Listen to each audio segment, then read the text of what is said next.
Pemirsa, Menteri Hak Asasi Manusia Natalius Pigai mengungkapkan beberapa kendala yang dihadapi dalam pelaksanaan sertifikasi lahan komunal di kawasan masyarakat adat pada Rabu 15 Januari ini hari. Pigai menyoroti rendahnya partisipasi masyarakat adat dalam mendaftarkan lahan mereka ke Kementerian ATR atau BPN yang disebabkan oleh banyaknya klaim kepemilikan pribadi atas tanah yang seharusnya menjadi tanah komunal milik bersama masyarakat adat. Saya sebagai partner pemerintah, ya, kami bicara tentang pengaturan penataan tanah berbasis hak asasi manusia. Jadi bagaimana pengaturan penataan, ya, tanah berbasis HAM. Salah satu misalnya gini, ya, kalau kita lihat areal luas pertanian Indonesia itu kan dibandingkan dengan tingkat produksi, ketersediaan pangan dengan konversi lahan, ya, konversi lahan yang begitu tinggi menyebabkan terjadi penyempitan ketersediaan areal pertanian. Kalau begitu, apa yang perlu dilakukan? Karena itu akan mempengaruhi produksi pangan nasional. Itu juga akan mempengaruhi swasembada pangan yang dicanangkan. Maka perlu kami kerjasama agar supaya space untuk produksi pangannya tetap dalam koridor dan kontrol sesuai dengan program prioritas pemerintah. Tapi juga kami tetap mengatur, juga memberikan ruang supaya industri juga tetap berkembang.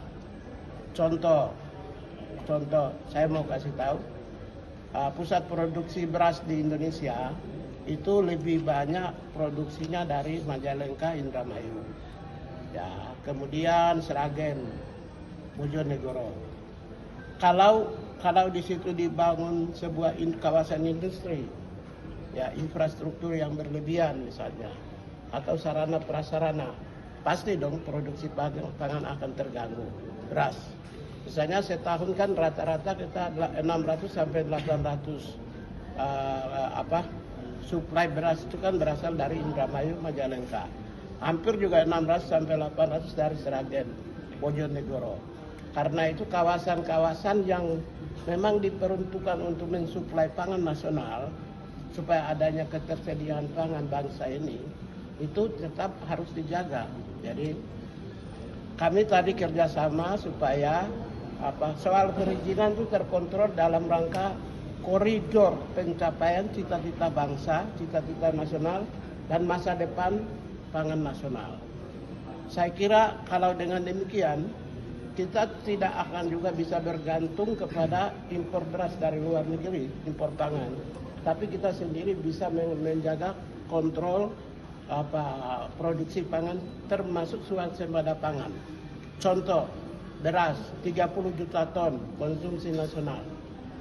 Kalau kita hanya areal lahan pertanian berasnya kecil, di bawah standar lahan yang tersedia, nanti produksinya 20 juta ton.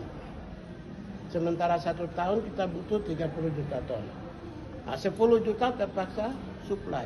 Tapi kalau space-nya tersedia, maka bisa saja kita produksinya bisa mencapai 50. Berarti kita masih kelebihan surplus 20 juta ton. Ini tujuannya untuk bangsa dan negara supaya kita masa depan tuh ekonominya khususnya suplai pangan tersedia di dalam negeri. Itu satu. Yang kedua, kami selaraskan untuk menata, mengontrol, karena berdasarkan data yang masuk waktu saya di Komnas HAM, itu rata-rata konflik tanah itu hampir 2000-an setahun. Sekarang di Kementerian HAM juga mungkin akan juga mengalami peningkatan.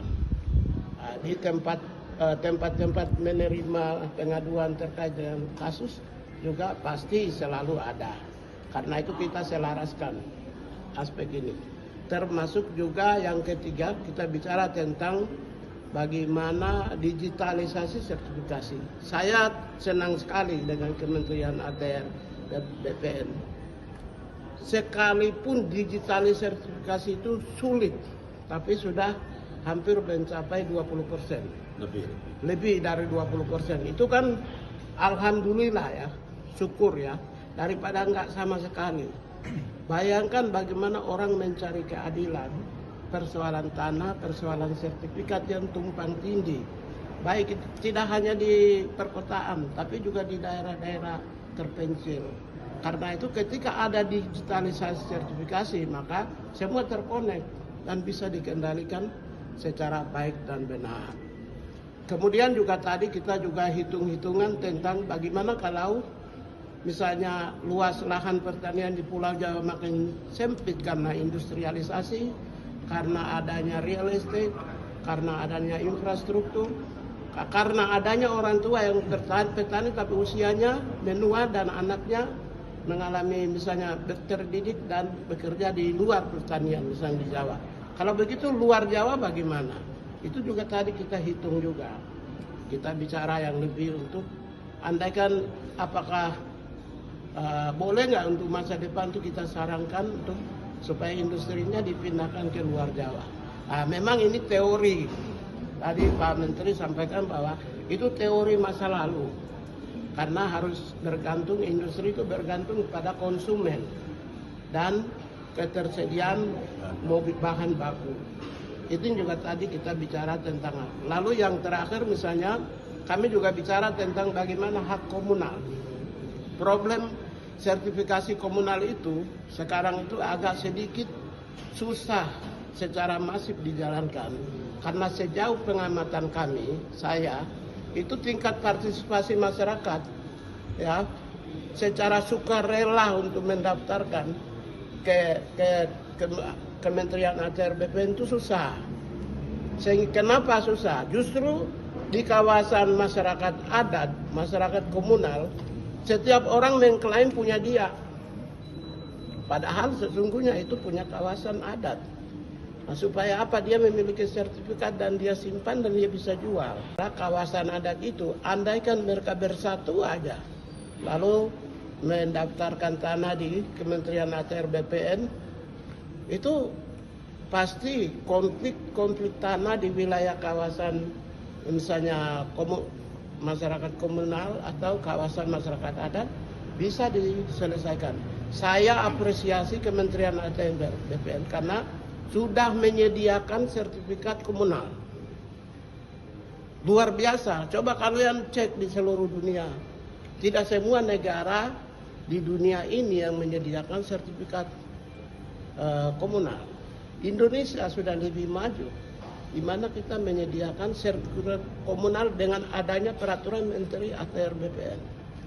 Saya kira ini beberapa hal yang tujuannya adalah kebaikan bersama, kebaikan bangsa dan negara, dan saya adalah bagian dari kementerian terkait yang akan memberi impuls tentang nilai-nilai HAM dalam rangka satu, perlindungan terhadap masyarakat, yang kedua adalah penghormatan terhadap masyarakat, yang ketiga adalah bagaimana adanya pemenuhan kebutuhan hak, ya, pemenuhan kebutuhan hak bagi masyarakat, khususnya di bidang aspek yang hubungannya dengan pertanahan.